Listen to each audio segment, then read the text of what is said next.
Hello everyone, welcome to channel learn with ease. आज का topic है काउंटिंग फॉर शेयर कैपिटल का, जिसमें हम सॉल्व करेंगे question number 82 chapter 8 TS Grewal की बुक से class 12 accounts. Online sessions, online classes के लिए आप मुझे स्क्रीन पर दिए गए इस नंबर पर व्हाट्सएप कर सकते हो अपना नाम और क्लास। अगर आप टीएस ग्रेवाल के साथ साथ डीके गोयल बुक को भी फॉलो कर रहे हो तो चैनल की प्लेलिस्ट को क्लिक करो, आपको न्यू एडिशन के सॉल्यूशंस अपलोडेड मिलेंगे। साथ में ही कम्युनिटी सेक्शन में एमसीक्यूज मिलेंगे क्विज की फॉर्मेट में और एमसीक्यूज के सॉल्यूशन शॉर्ट्स में। तो बहुत कुछ है चैनल पर, विजिट द चैनल। अच्छा लगे तो शेयर और सब्सक्राइब जरूर करना। क्वेश्चन में दिया है कि एक कंपनी है जिसने 300 शेयर्स को फॉरफिट किया, कैंसिल किया। 10 रुपए का एक शेयर है, 10 रुपए फेस वैल्यू है, जिसे प्रीमियम के साथ इशू किया, 3 रुपए प्रीमियम। तो पूरा इशू प्राइस क्या हो गया आपका? 13 रुपए। शेयर्स क्यों फॉरफिट किए गए? क्योंकि उस शेयर होल्डर ने फर्स्ट कॉल का पैसा नहीं दिया। फर्स्ट कॉल पर 2 रुपए का पैसा कंपनी को नहीं मिला, इसलिए कंपनी ने उसके शेयर्स को फॉरफिट किया। फाइनल कॉल पर 2 रुपए अभी कंपनी ने डिमांड ही नहीं किए, तो 300 शेयर्स में से आधे शेयर कंपनी ने दोबारा से रीइश्यू किए, पब्लिक को दोबारा से ऑफर किया, और इस बार कंपनी को इन शेयर्स पर 1500 रुपए मिले एज फुल्ली पेड अप। आपको जर्नल एंट्रीज बनानी, कैसे करोगे? देखो, सबसे पहले फोरफीचर की एंट्री करनी है, और फोरफीचर के लिए आपको देखना है कि कॉल्ड अप वैल्यू क्या है। अगर ये शेयर आपका 13 रुपए का है तो 13 रुपए में से कंपनी अब तक शेयर होल्डर से कितना पैसा डिमांड कर चुकी है? तो कंपनी यहाँ पर फर्स्ट कॉल तक डिमांड कर चुकी है, लास्ट कॉल की कंपनी ने डिमांड नहीं की। मतलब फर्स्ट कॉल तक डिमांड की तो 8 रुपए फेस वैल्यू और 3 रुपए प्रीमियम की डिमांड कर चुकी है। फाइनल कॉल 2 रुपए लिखा है, यहाँ पर इंक्लूडिंग प्रीमियम नहीं लिखा। इसका मतलब ये क्या है? Face value. तो फेस वैल्यू के ही आपको 2 रुपए नहीं मिले, तो इसका मतलब प्रीमियम पहले कंपनी डिमांड कर चुकी है। तो पूरे 11 रुपए कंपनी डिमांड कर चुकी। 13 रुपए में से 11 रुपए की डिमांड की, तो कंपनी को शेयर होल्डर से कितना पैसा मिला? शेयर होल्डर ने कितना पैसा दिया? उसने फर्स्ट कॉल का पैसा नहीं दिया, फर्स्ट कॉल पर 2 रुपए नहीं दिए, तो 8 रुपए फेस वैल्यू में से उसने 6 रुपए दिए, और प्रीमियम का पैसा भी इसका मतलब वो दे चुका है। कंपनी को सिर्फ फाइनल फर्स्ट कॉल पर 2 रुपए नहीं मिले, बाकी सारा पैसा मिल चुका। तो 2 रुपए फेस वैल्यू नहीं मिली, यहाँ पर भी नहीं लिखा ना कि प्रीमियम इंक्लूडेड है या नहीं, तो इसका मतलब ये 2 रुपए फेस वैल्यू है। तो 2 रुपए फेस वैल्यू का पैसा कंपनी को नहीं मिला, बाकी 6 रुपए और 3 रुपए प्रीमियम का पैसा कंपनी को मिल गया। तो अब आपको इसकी एंट्री करने के लिए कैसे करना है? हमें ये पॉइंट देखना था कि कंपनी किस पॉइंट पर फॉरफिट कर रही है, और उस पॉइंट तक कंपनी अब तक कितना पैसा डिमांड कर चुकी। तो कॉल्ड अप आपकी है 8 रुपए, फेस वैल्यू देखते हो तो 8 रुपए, क्योंकि शेयर कैपिटल को अगर हमें रिवर्स करना है तो वो फेस वैल्यू से होती है, और फेस वैल्यू के हिसाब से 8 रुपए जो आपने क्रेडिट किए 300 शेयर्स के, वही आप रिवर्स करोगे, डेबिट करोगे। 300 शेयर्स अगर कैंसिल हो रहे हैं, इसका मतलब अगर कंपनी के 10,000 शेयर्स थे, 10,000 शेयर्स कंपनी ने अलॉट किए, तो 300 शेयर्स कैंसिल हो गए, तो 9700 शेयर्स ही रहेंगे। 9700 शेयर्स की ही शेयर कैपिटल आपके शेयर कैपिटल अकाउंट में क्रेडिट रहेगी। 300 शेयर्स अगर आप कैंसिल कर रहे हो और अब तक 8 रुपए उस अकाउंट में डाल चुके हो, क्रेडिट कर चुके हो, तो उसको निकालना होगा, क्योंकि शेयर्स ही नहीं है तो शेयर कैपिटल भी खत्म। तो 300 शेयर्स पर 8 रुपए के हिसाब से 2400 रुपए बनते हैं। अब प्रीमियम हम डेबिट करें या नहीं करें? अगर कंपनी ने प्रीमियम का पैसा डिमांड किया और प्रीमियम का पैसा शेयर होल्डर से मिल गया, तो ये तो पैसे की कहानी पूरी हो गई ना।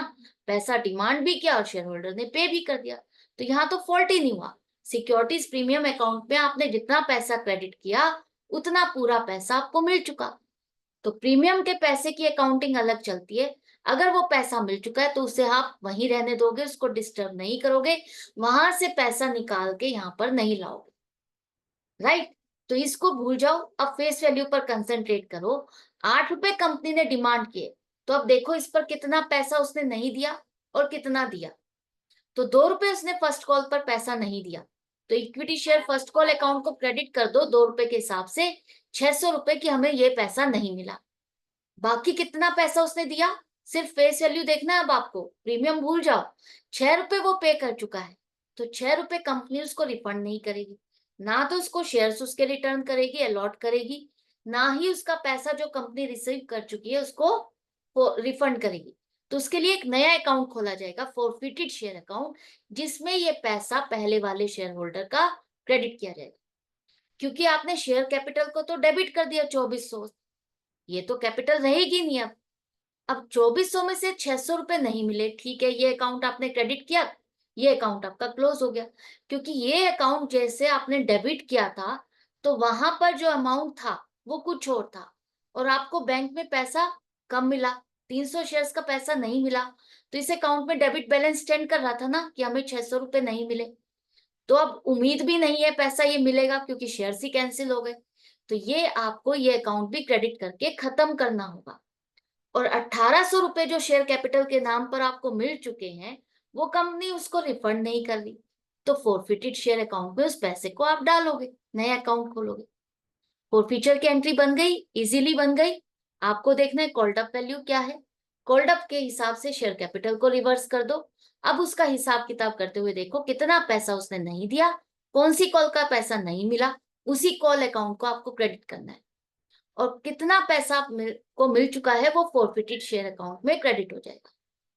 इसके बाद कंपनी ने 300 में से आधे शेयर, मतलब 150 शेयर रीइश्यू किए। 150 शेयर्स पर कंपनी को 1500 रुपए मिले। तो 150 शेयर्स पर अगर 1500 रुपए मिले, तो इसका मतलब कंपनी को हर शेयर पर कितना पैसा मिला, 1500 डिवाइडेड बाय 150, 10 रुपए। हर शेयर पर कंपनी को 10 रुपए मिले। इसका मतलब कंपनी ने रीइश्यू किस प्राइस पे किया, 10 रुपए के हिसाब से। जिसको ये शेयर खरीदना था उसने 10 रुपए के हिसाब से बैंक में जमा किया 1500 रुपए, और 150 शेयर उसके हो गए। कंपनी ने 10 रुपए लेकर के उसको माल कितने का दिया, सामान कितने का दिया, शेयर वैल्यू कितनी दी, फुल्ली पेड अप लिखा है। फुल्ली पेड अप का मतलब यहाँ पर आप फेस वैल्यू देखोगे कि अगर फुल्ली पेड अप लिखा है, इसका मतलब 10 रुपए अगर फेस वैल्यू है, तो पूरी 10 रुपए ही मानी जाएगी कि आपके पास 10 रुपए आ चुके। वैसे भी वो शेयर होल्डर आपको 10 रुपए दे रहा है, तो 10 रुपए में उसको 10 रुपए का आपने सामान बेचा, तो क्या कंपनी को नुकसान हुआ? नहीं, कंपनी को नुकसान नहीं हुआ। आप कहोगे पहले तो हमें प्रीमियम भी मिला, उसे भूल जाओ आप, प्रीमियम तो मिल चुका ना आपको, उसे भूल जाओ आप। अब कंपनी नया री इश्यू करते हुए फेस वैल्यू के हिसाब से आप देखते हो कि उसको फायदा हो रहा है या नुकसान हो रहा है। 10 रुपए का एक शेयर फुल्ली पेड अप दे रही है, 10 रुपए का एक शेयर 10 रुपए में ही दे रही है, तो कंपनी को कोई नुकसान नहीं हो, ना ही शेयर होल्डर को नुकसान हो रहा। 10 रुपए का सामान 10 रुपए में मिल रहा है उसको, ना शेयर होल्डर को नुकसान ना कंपनी को नुकसान। तो 1500 रुपए बैंक में आए, शेयर कैपिटल भी हमारी 10 रुपए के हिसाब से क्रेडिट हो जाएगी। ना कंपनी शेयर होल्डर से आगे पैसा और डिमांड कर सकती, ना ही शेयर होल्डर को और पैसा देना। ये कहानी पूरी हो गई। 1500 रुपए लेकर के 1500 से शेयर कैपिटल इंक्रीज हो गई आपकी। अब यहां पर आपको देखना है कि इन 150 शेयर्स का पहले वाले शेयर होल्डर का कोई पैसा बचा हुआ है? बिल्कुल बचा हुआ है। आपके पास हर शेयर पर 6 रुपए आए थे पहले वाले शेयर होल्डर से, और 150 शेयर्स का फॉरफिटेड अमाउंट अगर देखा जाए तो वो बनता है 900 रुपए। यहां पर हम इसमें से पहले वाले शेयर होल्डर के पैसे में से रीइश्यू का लॉस एडजस्ट करते हैं। लॉस हमें हुआ नहीं रीइश्यू करते हुए, तो ये पूरा का पूरा पैसा आपका बच गया। पहले वाले शेयर होल्डर का 900 रुपए जो बच गए रीइश्यू करने के बाद, वो कंपनी क्या करेगी, फॉरफिटेड शेयर अकाउंट से निकाल के कैपिटल रिजर्व में ट्रांसफर कर देगी कि अब ये फाइनल इनकम है मेरी।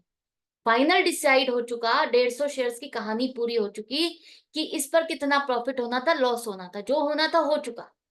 ये 900 रुपए वहां से निकालो और कहाँ ट्रांसफर करो, कैपिटल रिजर्व में ट्रांसफर करो।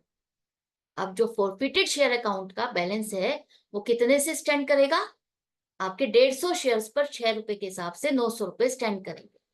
उसमें क्रेडिट बैलेंस अभी भी स्टैंड करेगा।